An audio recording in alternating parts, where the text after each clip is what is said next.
Hello friends, welcome back my YouTube channel current affairs by Ashish में। Friends, दरअसल doctor Bhimrao Ambedkar की भारत के बाहर नॉर्थ अमेरिका में सबसे लंबी यानी कि लार्जेस्ट अंबेडकर स्टैचू इन नॉर्थ अमेरिका बन रही है।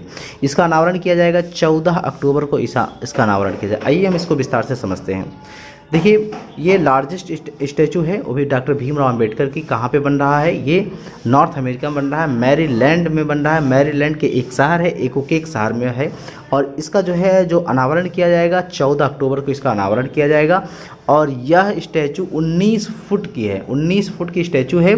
और इसका नाम रखा गया है स्टैचू ऑफ इक्वलिटी। क्या नाम रखा गया? स्टैचू ऑफ इक्वलिटी नाम रखा गया है। इसको बनाने वाला व्यक्ति कौन है? इसके बनाने वाला व्यक्ति है राम सुतार। राम सुतार, जैसे कि आप सभी को पता है, ये एक आर्टिस्ट है और स्कल्पटर है ना। इन्होंने ही सरदार वल्लभ भाई पटेल की प्रतिमा बनाया था, जो वर्तमान में अहमदाबाद गुजरात में है। अब देखो, यहाँ पर जो डॉक्टर भीमराव अंबेडकर की जो प्रतिमा बन रही है, दरअसल ये इनकी बनाने का क्या उद्देश्य है? तो इनके जो आर्किटेक्ट ऑफ इंडियाज कॉन्स्टिट्यूशन है, और उसके बाद इस part of the Ambedkar international centre है, यानी कि जो एक संस्था है, AIC संस्था, अंबेडकर इंटरनेशनल सेंटर, इन्होंने ही इनको बनाने का श्रेय किया है। इन्होंने ही बनाया है। और 13 एकड़ में, कितने? 13 एकड़ की भूमि पर बन रहा है। कहाँ पे? एकोकेक शहर में बन रहा है ना।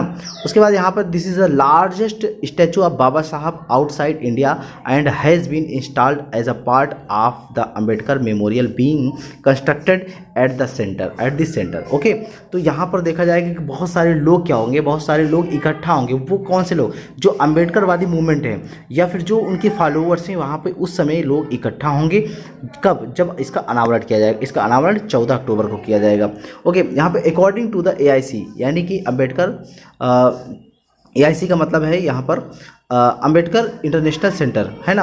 According to the AIC the memorial will serve to spread Baba Saheb message, यानी कि बाबा साहब की बाबा साहब भीमराव अंबेडकर जो मैसेज हैं, टीचिंग्स है, शोकेस से आ symbol of equality and human rights है, इनको क्या है? इनको बढ़ावा देगा। ओके, तो फिर ये आप दिमाग में रखना है कि ये representative from various countries are accepted to attend the status unveiling ceremony on October 14। तो 14 अक्टूबर को इसका अनावरण किया जाएगा भारत के बाहर नॉर्थ अमेरिका में, मैरीलैंड राज्य में, एकोकेक शहर में इसका अनावरण किया जा रहा है दोस्तों। तो फिर ये भारत के लिए एक बहुत बड़ी उपलक्ष्य की बात है। और इनके जो बाबा साहब भीमराव अंबेडकर जो विचार हैं, जो टीच है ना, जो ह्यूमन राइट्स है, इक्वलिटी, इन सभी को विस्तार किया जाएगा। Okay, that's clear.